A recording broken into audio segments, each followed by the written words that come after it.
آپ عمران خان صاحب کی قید کے اوپر ایک رہائی کی تحریک شروع کرنے جا رہے ہیں، لیکن آپ وہاں پہ بھنگڑے بھی ڈال رہے ہیں، ڈانس بھی کر رہے ہیں. تو اس شخصیت کا یہ کہنا تھا کہ اتنی لمبی تاریخ تو ہے وہ تو سول کورٹ میں نہیں ملتی.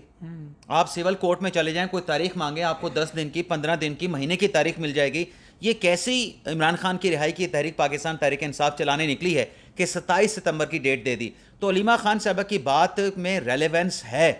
کہ اگر آپ نے تاریخ دینی تھی لانگ مارچ کی تو پھر کوئی اتنی لمبی تاریخ نہ دیتے، کوئی قریب کی تاریخ دیتے. اب دیکھتے ہیں، ایک کنٹروورسی، ایک اختلاف سامنے آیا ہے اس معاملے کو لے کے. اب پاکستان تحریک انصاف، ظاہر سی بات ہے کہ ان کی مرکزی قیادت سر جوڑ کے بیٹھے گی، علیمہ خان صاحبہ کے جو اعتراض ہیں، ان کی جو ریزرویشن ہے، اس کا جائزہ لے گی. پھر ہو سکتا ہے کہ یہ تاریخ جو ہے وہ چینج ہو جائے. آپ پوچھنا چاہ رہے تھے کہ میں نے پی ٹی آئی کے جلسے کو کامیاب کیوں کہا. کامیاب اس لیے کہا کہ اس سے پہلے جو جتنے بھی پاور شو، پولیٹیکل شو تحریک انصاف نے خیبر پختونخوا میں کیے ہیں، سوابی میں جلسہ کیا ہے، یا مردان میں جلسہ کیا، یا پشاور میں کوئی جلسہ کیا ہے، اس میں اتنا بڑا مجمع جو ہے وہ پی ٹی آئی اکٹھا کرنے میں کامیاب نہیں ہو سکی ہے. وہ 5,000، 6,000، 10,000 کے قریب لوگ آتے تھے، لیکن یہ 20 سے 25,000 کا ایک بڑا اچھا پاور شو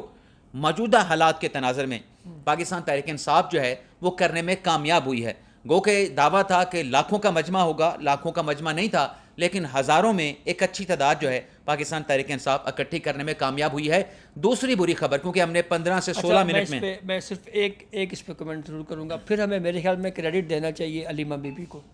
اس کی وجہ یہ ہے کہ اس جلسے سے پہلے جتنی بھی اسٹریٹ موومنٹ چلائی ہے، جو کمپین کی ہے، وہ علیمہ بی بی نے کی. یہ اتنے لوگ علیمہ خان صاحبہ کی اس اسٹریٹ موومنٹ کی وجہ سے اکٹھے ہوئے ہیں. دوسری جو بری خبر ہے، اب عمران خان صاحب سے جو ملاقاتوں کا معاملہ ہے، جو قید تنہائی کی اسلام آباد ہائی کورٹ میں بات کی گئی، جس پر اسلام آباد ہائی کورٹ کے جسٹس خادم حسین سومر صاحب نے نوٹس کر کے بڑا ایک مفصل، ایک بڑی کمپریہنسو رپورٹ ان سے طلب کی تھی کہ بتایا جائے جو عدالت میں الزام لگائے گئے ہیں کہ آپ نے، اڈیالہ جیل کی انتظامیہ نے، کوئی عدالت کا فیصلہ عمران خان کے خلاف یا بشرا بی بی صاحبہ کے خلاف نہیں ہے کہ ان کو قید تنہائی میں رکھا جائے. تو آپ یہ جواب دیں کہ آپ نے عمران خان صاحب کو قید تنہائی میں کب سے رکھا ہوا ہے، کیوں رکھا ہوا ہے، کس کے کہنے، کس کے آرڈر پہ رکھا ہوا ہے. تو وہ 2 رپورٹس بھی آئی ہیں اڈیالہ جیل کے انتظامیہ کی طرف سے، جو کہ آج عدالت میں کچھ تھوڑی بہت ڈسکس بھی ہوئی ہے. لیکن اس میں ایک اور چیز بھی دیکھی گئی ہے کہ پی ٹی آئی کے جو وکیل تھے سلمان صفدر صاحب، وہ ان رپورٹ کے آنے کے بعد وہ خاموش تھے.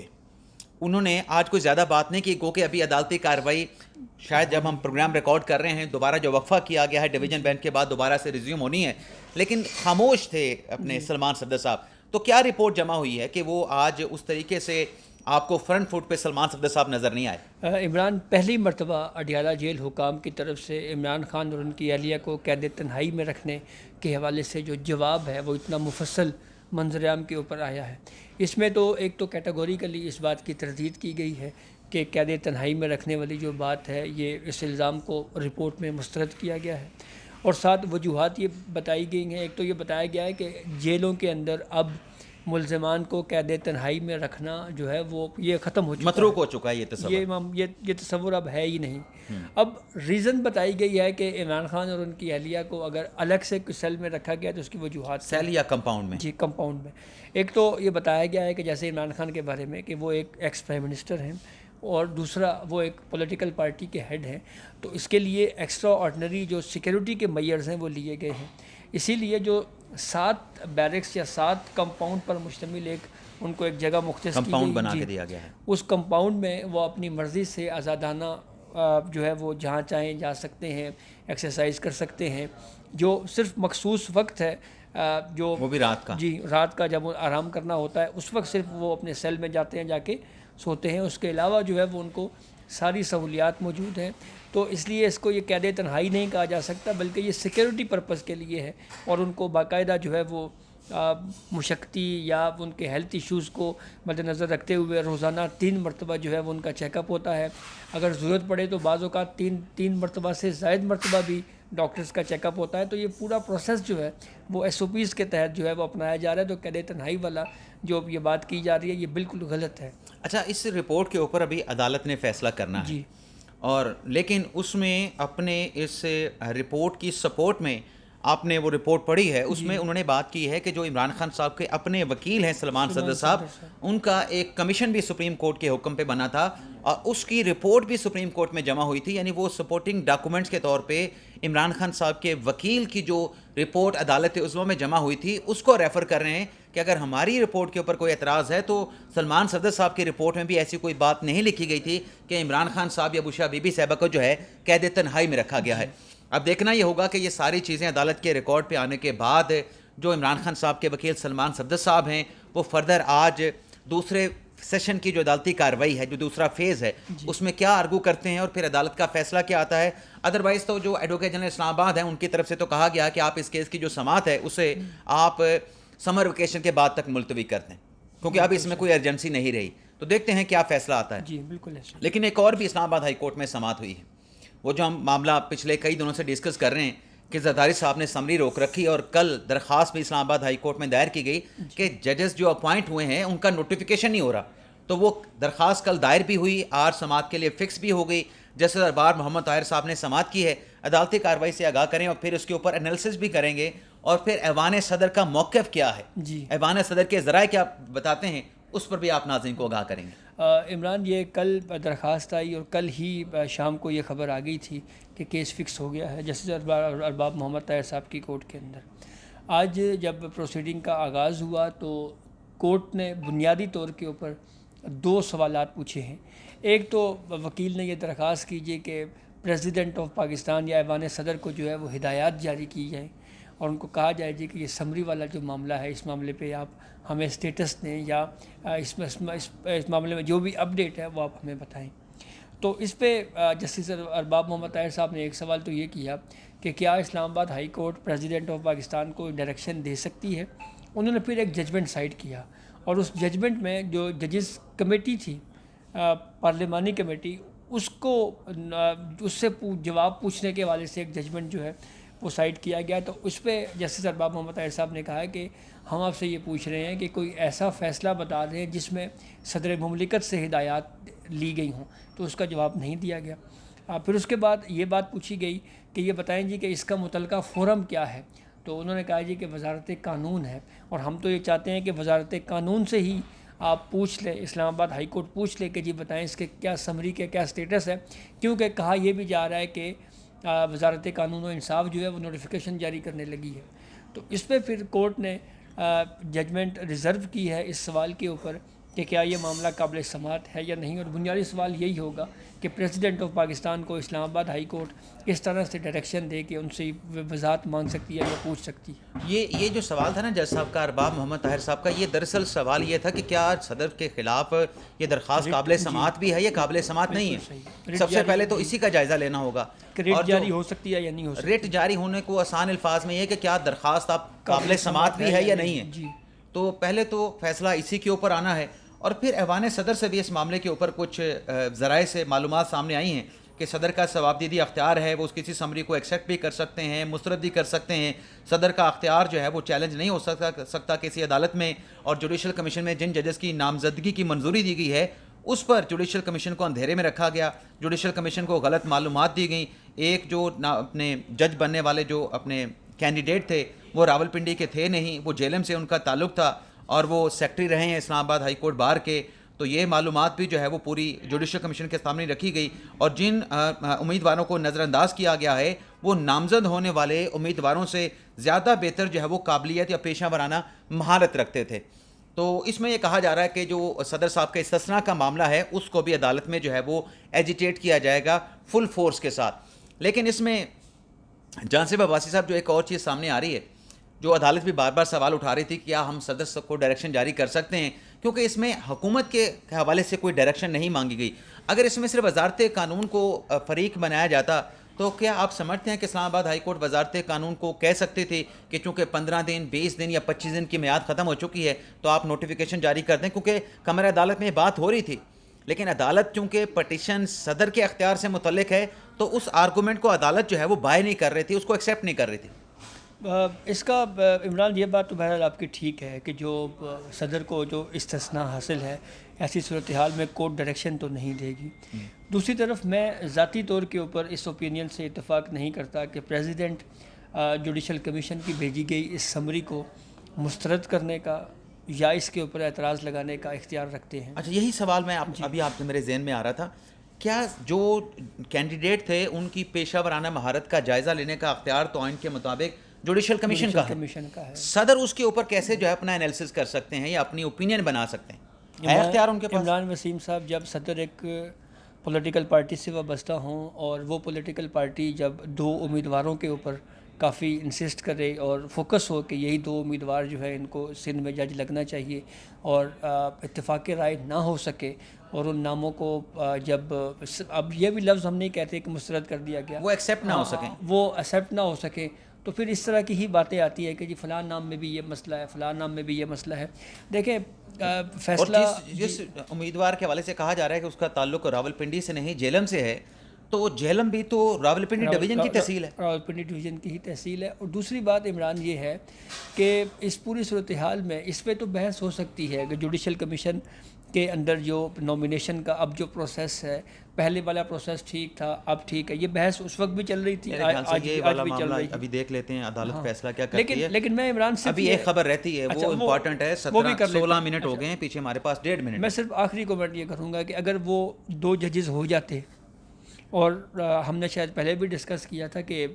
خبر تو یہ بھی سامنے آئی تھی کہ بلاول بھٹو زرداری صاحب جوڈیشل کمیشن کے اجلاس کے دوران بھی کالز کرتے رہے ہیں اپنے ممبران کو، تو مسئلہ تو اصل میں وہ ہے. تو اگر وہ ہو جاتا تو پھر یہ کہا جاتا جی کہ ساری چیزیں بھی باقی ٹھیک ہے. میرے خیال میں اعتراض عمران کمزور فوٹنگ پہ ہے. چلیں اعتراض اب دیکھتے ہیں عدالت اس پہ کیا فیصلہ کرتی ہے. لیکن محسن نقوی صاحب نے کل وضاحت کی ہے اپنے اسٹیٹمنٹ کی،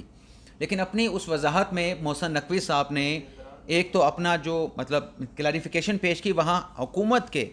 نون لیگ کے 2 وزراء کو جو ہے وہ نشانے پہ رکھا ہے. اس پہ ذرا تھوڑا سا بتائیں کہ وہ وزیر کون کون سے تھے اور کیسے نشانے پہ رکھا. عمران ہم اس کو وضاحت کہیں گے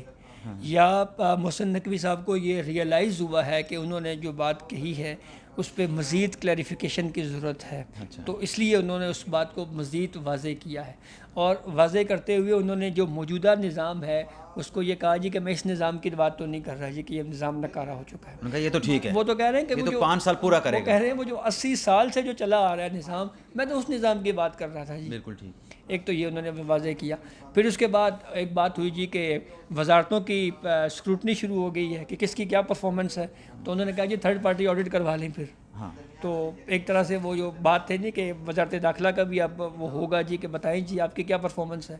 اچھا، جو انہوں نے ایک بات یہ ہوئی جی کہ جنہوں نے مجھے یہ کہا ہے کہ جی آپ نے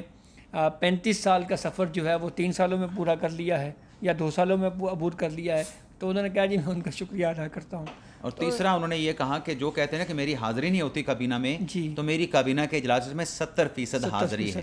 تو حکومت کے وزراء جو کرٹیسائز کر رہے تھے، جس میں رانا ثناء اللہ صاحب تھے یا خواجہ آصف صاحب تھے، ان کو اپنے اس وضاحتی بیان میں